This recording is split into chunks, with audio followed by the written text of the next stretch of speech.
everybody. Welcome to the Stock Car Spectacle. I'm Ian Jortson. I'm Mike Gamble. And we got a very special guest today. We got Dalton Rowdy Busch with us. He just came out of Bristol, Tennessee. How you doing, Dalton? Hey, what's going on, viewers of the Stock Car Spectacle? This is Dalton Rowdy Busch here, Kyle Busch's #1 fan and Joe Logano's #1 hater. This asshole!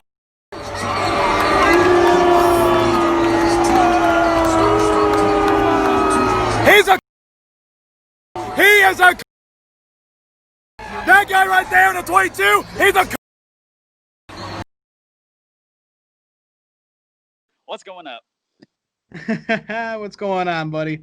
Yeah, welcome back, man. Happy to have you. How was it? Oh, dude, it was so awesome. It's so relieving to be back at the track after the COVID-19 shutdown. And I was afraid that I wouldn't get to go to a race this year because I went to the Daytona 500, had to leave early because of rain. And I was really upset because I had to miss Bristol back in May. That broke my heart. That was the first time in 14 years that I missed a race at Bristol. But then moving to All-Star race at Bristol and allowing 30,000 fans, it was such a good feeling to be there. And boy, I was glad to be a part of it and witness history. You know what I'm saying? Absolutely, man. Definitely. Yeah, you definitely saw a historic night, that's for sure. Oh, yeah. All right, guys. And as you guys can tell, Nick Kinzel is not here with us tonight. He had to take care of some stuff with his dog. But he's here in spirit, though. He is here in spirit. But before we dig into the All-Star race, let's get into our diecast of the week. Dalton, all right. What you got for us? All right, well, my birthday's coming up, so I've been birthday shopping, and so far this is the only one I got. I'm not done yet with birthday shopping, by the way. Kyle Busch's number 18 M&M's Hazelnut Spread Toyota Camry. I love the blue on this baby. Looks so nice. Oh, yeah, dude. That is sweet looking. You know, you can love or hate Kyle Busch, but that man has some incredible paint schemes. He's always got one of the best looking cars on the track, and that hazelnut is just top notch. Oh, yeah. No doubt. I love the hazelnut scheme, and I wish I had better luck, but unfortunately it didn't. But yeah, back to the paint schemes real quick. I'm not going to lie. With the new number replacement that NASCAR did for the All-Star race, I thought Kyle Busch's paint scheme was going to be a disaster. Like, I was not ready for it, but M&M's, they always prove me wrong. They came out with a really great paint scheme, and I do plan to buy on that, I guess, when that comes out. What did the number placement like throw you off being at the track more than usual? Because it took me about 10 laps watching on TV just for like my eyes to kind of adjust to what we were seeing versus what we're used to. I got to be honest with you. It really didn't bother me. It really didn't make a difference to me at all. I mean, it looked really good in person, but to be honest with you, the number sponsor doors will work. But if I were NASCAR, I would make the sponsors smaller and keep the numbers normal size and move them to the left a little bit, and then it'll look good. But overall, it was fine. I liked it.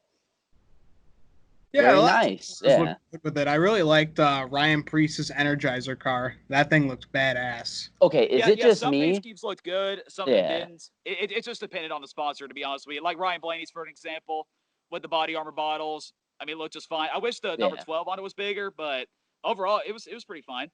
Hey, Blaney didn't have a hideous car for a change, so I was a very happy man. Yeah. But hey, going back to that Priest car, is it just me, or was that giving off like late 90s, early 2000s Jeff Burton vibes with the purple? Oh, no doubt, dude. And that thing, it kind of looked like just with how the paint was laid out, it made it look like a late model. Yeah, it had that, It just reminded me of the X-Side car. That's exactly what I thought it was. Yeah. Oh, I remember that. Yeah.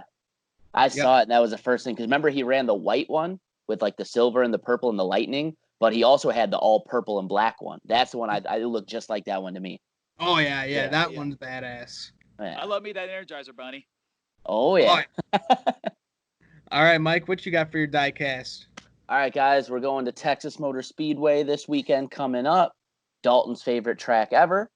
So got to throw it back to 9 years ago. A young man by the name of Trevor Bayne got his first ever Nationwide Series win. So we're going to throw it back to the Nationwide Series. Trevor Bayne win car from Texas. He had a pretty awesome race that day. Beat off Carl Edwards to get the victory on a really late restart in the race. Phenomenal restart for Trevor. Really kind of showed that he's a pretty talented driver at the time. And yeah, just kind of drove away from him after the battle. It was a lot of fun to watch. And one of my kind of favorite moments from Texas for my kind of drivers. Yeah, and that's a sweet looking diecast too. Yeah, it's one of the only race win cars I have. Maybe the only one that's not the true like 100% like remake of the actual car. It's the I don't even remember what they call it, the flash coat finish. I think it is. I don't know if you guys can pick it up in the light, but it is a little different. So, and that's even the thing. It's just a smidge bit different when the light hits it. That's the only real difference. So. Hey, well, that's sweet looking. Thank you. So, all right, big dog, what you got for us? Well, I'm kind of on the same boat as you. We're going to Texas, and we're talking the Nationwide Series, and I'm talking Chase Elliott's first Nationwide Series win at Texas Motor Speedway in 2014, and plus he won the All-Star race last night, so best time to bring out this bad boy right here. That is sick. I've seen your collection 10 million times. I don't think I've ever seen that car. Really? Yeah. That's surprising, man. That's like Nick always he's got hard eyes for this one when he walks by the case. Chase's Napa Nationwide Series scheme is Nick's favorite of all time, and I'd have to almost tend to agree. That's one of the best looking schemes in a long, long time. Oh, yeah. And those old Nationwide bodies were phenomenal. Yeah. I would have brought out Kevin Harvick's Texas win from last year, but they still haven't shipped it yet. I don't know what's going on with Lionel Racing and Plan B sales. Everything's just backed up with the pre-orders because of the coronavirus. Yeah, that damn Rona. That's why I never pre-order. I just wait till it officially comes out just to buy the diecast. Yeah, well, I have to with some of the Bubba cars, especially because if you root for like the lower drivers, if they don't hit the number of pre-orders, they're not going to make it. Okay, I got you. Yeah. All right, guys. So let's dig into the All-Star race. So first off, we had the All-Star Open.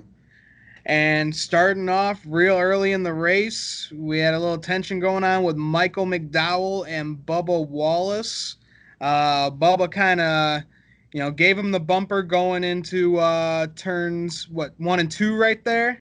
And then McDowell came back around and just spun him out. It looked very intentional.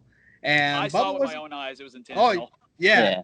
I wish Nick was here because he'd be going on one of his crazy rants right about now.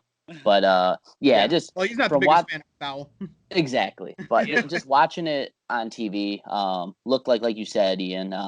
He gave him a nice little bump and run up the track earlier. He was obviously faster than Michael McDowell. Again, warranted. That's how almost everybody passes at Bristol. Yeah. Nothing wrong with that.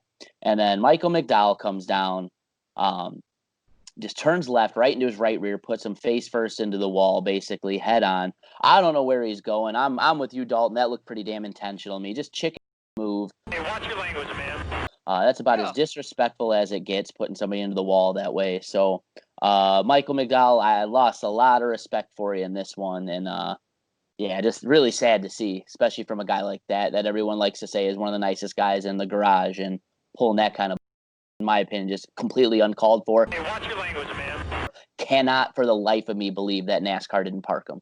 Yeah.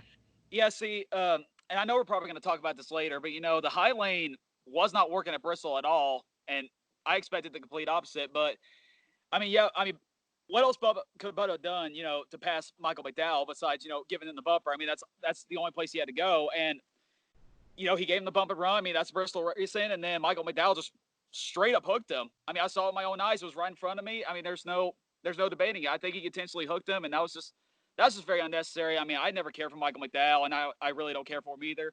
Yeah. But the after part of it was probably the most enjoyable. Yeah. We had two things. Number one, we had Bubba Wallace go to Michael McDowell's hauler, dump off his own bumper that he ripped off from the car.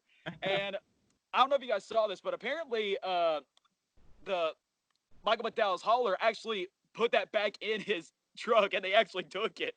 No way. Yes. That's hanging awesome. up in their shop.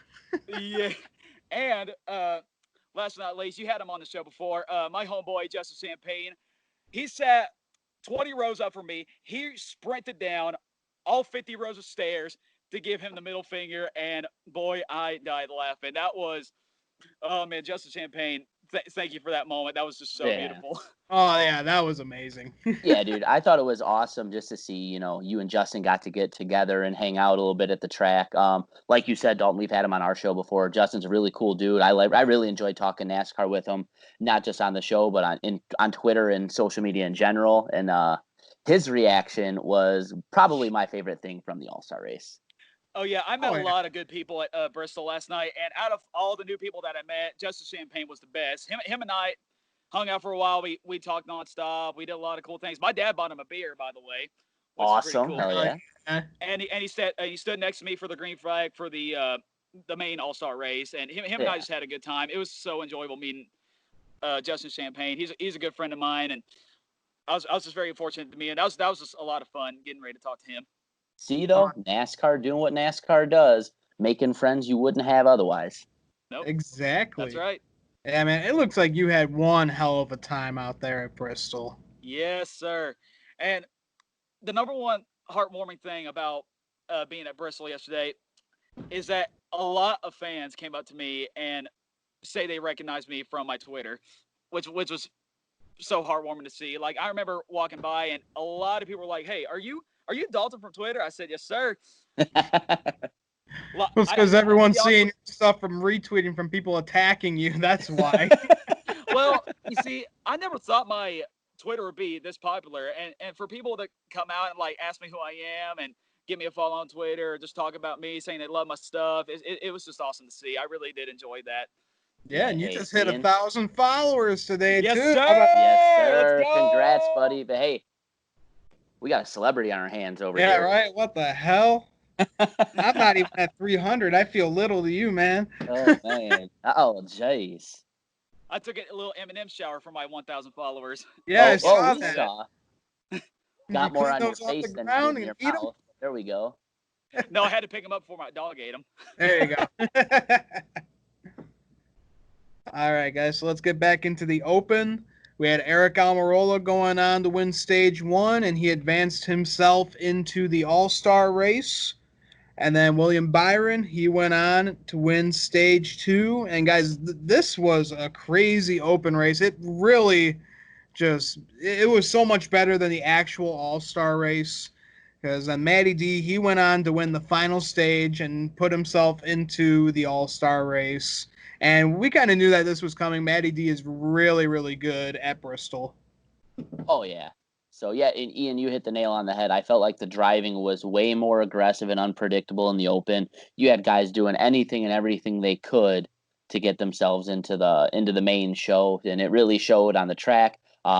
It was really entertaining and a lot of fun to watch on TV, and I'm sure it was just as much fun being there live seeing it. Man, I really hate Nick's not here celebrating Matt DiBenedetto's stage win. Exactly. Yeah, right. And then we all get surprised. Boyer gets voted into the All-Star race, and apparently he won the overall over Bubba Wallace. So that's really surprising with how popular Bubba is right now. Yeah, I had almost a hard time believing. I had to read, especially because we had our little meltdown where all the blue checkmark Twitter accounts that are verified all went away for a little bit. Yeah. So, yeah, I had to look it up from 2 or 3 sources to make sure that was correct. I just didn't believe it. But you know what? Good for Boyer, though. Boyer's a hard guy not to like in his own right. So, yeah, pretty deserving, I'd say. Oh, yeah. I think Bubba Pollard Jr., I think he tweeted last night that he'd like to go out to a bar with Boyer sometime and buy him a beer. And that's probably the number one guy that I'd want to have a beer with out of the NASCAR garage. Because it's not one, it'd be 101. Yeah, especially after a big victory. Oh, yeah. Yep, so good for Boyer. Glad he got voted in. He's a real popular guy, real great driver. So let's get into the All-Star race. I did not know that this was coming up until the race started. We had the return of Darrell Waltrip, DW. He came back to give us his all-famous boogity, boogity, boogity, let's go racing, boys. It was just so good to hear it for one more time. 2 times because he screwed up the first one. He did it on the back. like he was all hopped up, man. Like he was like, you know what? I'm doing one show and one show only, so I'm gonna make it my baby. And he went nuts, man. He had all the energy in the world, man. He looked like he drank about 15 Red Bulls before he went on air. Oh, of course, I couldn't watch it because I was there. But yeah, I don't get the hate for Darrell Waltrip. I mean, I know a lot of people don't like him, but I just loved listening to Boogie to Boogie to Boogity for every race on Fox, and it just ever since he retired, it hasn't been the same. Exactly. That's exactly what I was gonna say. Yeah, you can dislike DW if you want. That's fine. Everybody's allowed to have their own opinion. But what you can't argue is that the broadcast has not even been close to as good or even close to the same without him. Yeah. I mean, ever since Larry McReynolds left and DW, it's just been so boring. Like, we need that kind of energy in the booth like DW and Larry gave us. And right now, like Mike Joy, yeah, he's a classic reporter. He's been around for a long time. He's got a great voice. We add Jeff in, but they just don't have the excitement like NBC does with Dale Jr. and Jeff Burton and Rick Allen. Those guys are just full of excitement the whole time. Everything's going crazy, and it's just so much fun to listen to. And with Jeff and Mike, it's just kind of like a snooze fest. Yeah, I think in my opinion, you hit the nail on the head again. Like you said, Mike Joy is the consummate professional journalist. He's very, very smooth and very always kind of even keel and articulate. And then you have Jeff, who has always been kind of the calculated type. He doesn't, get crazy excited or anything during the race. They miss that. They need that guy that's going to be almost like a Boyer type, jumping around, making people laugh, making other things for people to watch during the race. It's very much lacking from the broadcast. Yeah, I feel like Boyer is the hero that Fox Sports needs right now. He puts you to sleep? Yes. He's just so boring. I'm sorry, but I'll say this. He was my favorite NASCAR driver growing up. He is far from my favorite broadcaster. Yeah. Yeah, that's for sure. Well, yeah, that was very cool to see DW back in the booth. That's for sure. And we get an early caution with Kurt Busch getting spun by Brad Keselowski there with 48 to go in stage one. Little to no damage for Kurt, so he went on he just kept going. He's a 6-time winner at Bristol, so he had no issues. Yeah, from what they said, it sounded like he had a little more issues with it than they thought later in the race. But yeah, cosmetically at least, very minimal damage to the car. And that doesn't even matter at Bristol. Oh God, no! You could drive a crumpled up Busch Light can across victory lane there, across the start finish line and go to victory lane there. You guys know that. But yeah, just to me, it just looked like Bristol racing, all-star racing, no points on the line. So if there's an inch, somebody's gonna try to take it. Oh yeah. And then we have Ryan Blaney. He was looking fast early. He went on to win stage one of the all-star race. Yes, he did. And then Todd Gordoned again. So. Yeah, I mean, that's kind of the story of your season with losing these races, man. Well, listen, I say that pretty tongue-in-cheek, but the reality is, especially in the all-star race, like, who knows who's really calling the strategy? It sounded like Blaney said on the radio, it was like, oh, yeah, should have pit there, and then dropped an F-bomb. I saw everyone else coming, and then just was the only car to stay out. So I don't know. Again, I wasn't listening. I don't know if Todd told him it's his choice, or Todd told him to stay out, or what the dealio was, but whatever it was not the right decision. Yeah. I'm sorry, Mike, but that's what you get for getting Joey Logano's old crew chief. I knew you were going to say that. I knew that was coming. Hey, watch your language, man. Oh, my God. Oh, man. It's true. Well, hey, man, he won a championship with Joey, so I at least thought we were going to have some kind of step up and have him be a pretty big asset to the team. And I guess it's kind of unfair to only criticize him for that kind of stuff when you look at it, and Blaney's had a pretty damn good season so far, so hard to really fault him too much, but man, some of his blunders have really stuck out. I think that's pretty fair to say. Yeah, especially Vegas. Yeah. That was probably the one that hurt the most. Oh, that ticked me off because I did not want Joey Logano to win. Thank you, Todd Gordon. Yep. And then we have Ryan Newman. He went on and wrecked on lap 2 of stage 2, and he went into the wall, kind of took himself out of contention. Dalton, what did you see when that happened? My heart friggin' dropped because I thought Kyle was going to get clipped. Yeah. Oh, that's right. Yeah. It Kyle, looked like, like it was just about escaped. to happen. Like, Kyle went to the apron. I'm like, no, don't hit him, don't hit him, don't hit him, don't hit him. And then once I saw Kyle get through, I'm like, I had to sit down and like breathe for 2 minutes straight just to recover from that. Oh my god. That's one of those you like see it in slow motion when it's your driving. You're like, oh god, there's nothing I can do. This is gonna suck. Yeah. Yeah.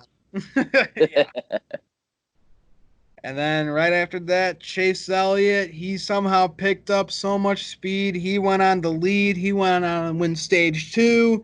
He won stage 3. And then he held off Kyle Busch to win the All-Star race and win $1 million. I think for the reason that one of the contributing factors to the All-Star race really not being the exciting, crazy race we all thought it was going to be being at Bristol was that Chase was just so much better than everybody else. It didn't matter. Going into stage 1, when Blaney was super fast, I thought it might be him. And then as the first stage kind of ticked down, Chase was catching him. It's like just from that point on, you knew it's like, dude, it's going to be Chase's race. He was like 2 seconds behind Blaney. And next thing you know, 5 more laps, he would have won stage 1 as well. So if there was something different that you guys would change about this All-Star race, what would you want it to be? Okay. Dalton, you've seen it live. Why don't you go first? Okay, sure. So I think it needs to be a lot longer because, I mean, I knew when they announced the format, I knew it was going to be a really short All-Star race. You see, I think the problem was that, the stages are so short that, there was no tire wear at all. Like Matt Weaver said, we were liking tire wear. I mean, we're lucky we didn't have it at Charlotte, but still, I would probably keep the first stage, I think, 55 laps.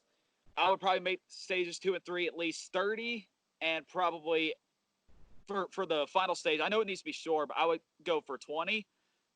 That sounds right. I mean, just a little bit longer.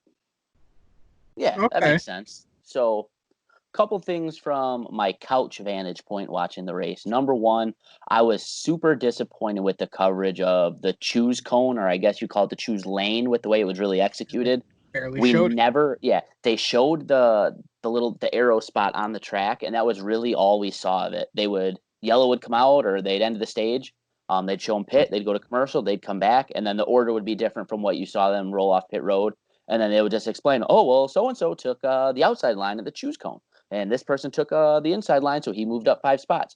We needed to see it so people could understand. Not everybody that watched that race comes from a short track racing background that understands how it works and why it's important. And again, with there being such short runs, it almost really didn't seem like it had its effect the way you would have wanted it to. So that's first and foremost for me. Second one, I don't know what it was like seeing it live, Dalton, but on TV, man, I thought the Underglow looked really cheap and just really poorly executed. Looked to me like they strapped a couple glow sticks under the rear bumper and duct taped them boys up, and that was that. You know what it reminded me of? What's that? Up? Back in the old hockey days when they had the puck tracker with the little blue light around it. I don't remember that. I wasn't a hockey fan by then, but the light looked so just like superficial, like they just placed it there on the camera. Yeah. Well, I think we all got our hopes up because you saw the stuff from when the burnouts on the boulevard when they had all the Underglow, and it was like all the way through, even like the front like wheel wells. You could see it coming out by the front tires there, all the different color, and it was super prominent. And then it just looked like almost like I said, like a glow stick or like a flashlight off, like shooting straight down from the rear bumper. It just really didn't have as much effect. It might have looked better live, Dalton. You're gonna have to let us know that. But on TV, it just really didn't have the desired effect, in my opinion. Well, okay, look, I thought the Underglow was awesome. I mean, but I was disappointed. Like, see, I expected the whole underside of the car, and when I saw it was in the back, I'm like, really? Like that's freaking whack. Yeah. But, and Kyle, since Fox never shows any of this, Kyle's turned off during a caution lap one time. I saw that on your Snapchat. I was like, what the hell's wrong? Why isn't his light going? Well, they have a switch on the inside. They could turn it off and on. I don't know if it was true or not, or if they were just messing around. I sure as heck didn't notice it during the race, but Alex Bowman was arguing with his spotter on Twitter today, saying there was one point during the race he turned it off and on a bunch of times just to see if he would notice, and he didn't. I don't know if that's true. I feel like it'd be pretty hard to do while you're driving at Bristol, but still pretty funny. But yeah. Oh, So yeah, those are my two things for me. And again, Dalton, you hit the nail on the head for my third one too. It's like you didn't have enough laps on the track, so you didn't have rubber put into that high groove to make it work. And then they had all the PJ1 put down too in the turns, it looked like. So it was a one-lane racetrack, and one-lane Bristol, just like any one-lane track, just isn't fun. Certain guys were just so fast, like Chase, like you couldn't even get to the point to have an exciting finish or have guys beating and bumping for wins or anything like that too. So hard to fault somebody for being too good, but at the same time, it just didn't put on the. And I feel like part of it is too, we all had our hopes up because it was Bristol, it was gonna be this crazy wreck fest and awesome race, and almost put it in like an impossible position to succeed too. Okay, so yeah, I was very, very shocked about the high lane not working. I mean, see, this was completely different than back in May. You see, back in May, the high lane was the preferred lane, or the middle, pretty much. Mm-hmm. The bottom lane with the PJ1 had no grip at all. And so I expect, okay, they're going to get on the high line. It's going to take a while for the PJ1 to get rubber down, especially in the open. I knew by the time the open was over that the bottom groove would work, but it was just completely different. Like, no one tried the high lane at all, like they usually do, and I'm like, what happened? Like, did they do something? Or honestly, I think it would be perfect if they just added more laps to that race. I think it would have been good if it was maybe 200, 250, or even 300 laps. Just put some more rubber on that track and just make better racing. But I think another thing you're gonna have to do too, if you're gonna make the race longer too, you got to make the stages matter too. You got to incentivize, like the stage 1 winner gets a stage 2 winner. You know what I mean? Because that was part of it for me too. Is like, okay, so you won stage 2, it doesn't mean a thing. You don't get anything. Yeah, my dad, when we were watching last night, he was like, "How about $10,000 to stage 1 winner? $10,000 for the other." That's what they used to do. Or they could do something like this too. It's like, okay, if we're going in the final stage, the winners of stage 1, 2, 3, you guys start in positions 1, 2, 3, or mandatory pit stop before the last stage. People who finish first, second, and third pit by themselves. So they go in, they pit, and the battle off pit road decides their order. Then everyone else pits the next lap after that, like the lappers would, and that determines the final order. Something like that, where at least you get something for winning the stage. Because last night I was like, "Hey, Blaney won a stage. What do we get? High five! Woo!" Yeah. Yeah, 115 laps at Bristol is way too short. Way too short. Oh, yeah. It was over before we knew it, man. I feel like if you were there, you could have missed half the race by taking a pee break. Exactly. Yeah, see, like, I remember as soon as the green flag waved, I would just watch for, like, 2 minutes, and it would already be, like, 10 laps to go. I'm like, whoa, this is going way too fast. Yeah. Yeah, add more laps. That was just way too short. Yeah, that's for sure. But hey, it was fun to see them try and bring the All-Star race to Bristol. Hopefully, maybe they can bring it back next year. Please. And and they'll figure it out and they'll make some better racing. Yeah. And it was a good time though. It was fun. Yeah, absolutely. Sure, you had short fun. Tracks are the way to go with that thing, I think, too. Yeah, see, the All-Star race of Charlotte was dead for 5 years, ever since they started making new formats, that confusing pit strategy race that we had back in 2016. I'm sure you guys remember that. Full speed down pit road. Oh my God. Yeah, that was crazy. And Dale Deere's famous quote from that race: "This race reminds me of the time that I flew that RC helicopter. I don't know what the hell was going on." but yeah, and then they started using it as a test session for different packages, and that's not what the All-Star race is supposed to be about. I mean, it's supposed to be an all-out race for $1 million. Stop using it as a test session for different rules packages. If you want to test for rules packages, just make a test session somewhere. Don't use the All-Star race for that. That just takes the fun out of it. It's not an all-out race for $1 million anymore. So, I mean, I know this wasn't planned, before COVID started, but this was a good opportunity to try something new and try to revive the All-Star race. I feel like moving it to Bristol gave the chance to revive the All-Star race again. And yes, I know some of y'all thought it was dull. Some of y'all thought it didn't live up to the hype. I mean, I could agree, but again, we got to keep the All-Star race at Bristol. I mean, screw Charlotte. I understand it's home, but with this package that we got right now and the way they keep using it, it's just not going to work. So, I mean, we got to go to Bristol where there's a package that drivers like the race, and just keep it. Like we just got to move around a lot. I think, move it amongst the shorter tracks. On a circuit of like Bristol, Phoenix, Martinsville, maybe even throw like a Darlington in there because the racing's real tight, and I think you could get some wild finishes and stuff there. Do something like that, because the problem is with a mile and a half, especially with 20 cars out there, there's still only gonna be like 6 cars that actually have a real chance of winning that race. Bristol, I mean, you could have guys that are your mid-level to lower-level teams that just squeak in the last couple spots of the 20, actually have a legitimate shot to win. Yeah. So yes, I think you have to run in a place like that to make it fun. Well, keep it in the south where it's close, like Darlington, Daytona, I guess. And it's got to be a night race too. So probably Darlington, Daytona, Richmond, Martinsville. Yeah. Places like that.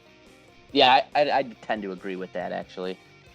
Yeah, I mean, I know you said mile and a half wouldn't be that good, but I would throw Chicagoland in the hat right there. I mean, that puts on some exciting racing. I think that would be fun to see an all-star race there. Well, Chicago's a good mile and a half track.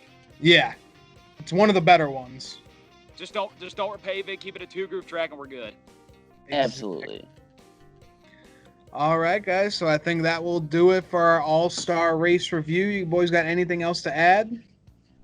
No, I mean, again, I commend NASCAR for trying something new, trying something different. I think a lot of it did work. Didn't work to the level we thought it did, but they're definitely on to something with a couple things they tried.